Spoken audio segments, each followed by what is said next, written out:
ریان صاحب، آپ نے فتاوی ابن تیمیہ کی بات کی جبکہ وہ میرے موضوع پر نہیں ہے اور نہ یہ اس پر ابھی بحث ہو رہی ہے۔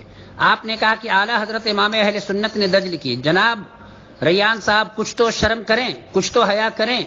اسی تحذیر الناس کی عبارت کو قاسم نانوتوی کا نام ہٹا کر اور جب آپ کے دارالعلوم دیوبند میں یہ فتویٰ بھیجا گیا اور اسی عبارت کو لکھ کر دیا گیا تو آپ کا مفتی، آپ کا سابق صدر مفتی جو دارالعلوم دیوبند کا تھا، اس نے کہا، کیا کہا سنیے، تحذیر الناس کے صفحہ نمبر 3 کو اٹھائیے، اور میں اس لیے پیش کر رہا ہوں چونکہ آپ نے اعلیٰ حضرت پر دجل کا الزام لگایا ہے تو سن لیجئے۔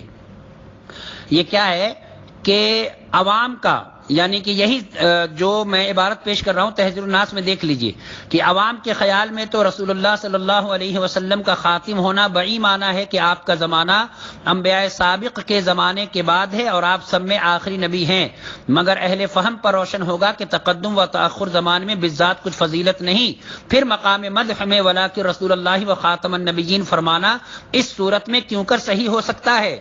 صرف اتنا کیا گیا کہ آپ کے قاسم العلوم والخیرات کا نام نہیں رکھا گیا اور تحذیر الناس کی اسی عبارت کو دارالعلوم دیوبند کے دارالافتاء میں بھیجا گیا۔ تو اب آپ کے دارالعلوم دیوبند کی افتاء سے جو جواب آیا وہ سنیے کیا جواب آیا۔ وہ جواب آیا، یہ عقیدہ رکھنا درست نہیں ہے، اس میں قرآن پاک کی تنقیص ہے۔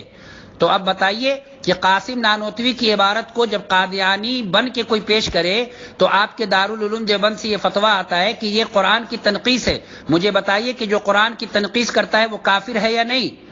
تو دجل تو آپ کا ثابت ہو گیا، آپ کے قاسم نانوتوی کا دجال ہونا ثابت ہو گیا کہ تحذیر الناس کی عبارت کو صرف اس لیے نام بدل کے اس نے اپنے آپ کو قادیانی ظاہر کیا، تو یہ پوری عبارت پر فتویٰ آپ کے یہاں سے آ گیا۔ اٹھا کے دیکھ لیجیے، آپ کا فتویٰ پیش کر رہا ہوں، ثابت ہو گیا کہ دجال کون ہے۔ اب آگے چلیے، میں آپ کی دوسری آڈیو کا جواب دیتا ہوں۔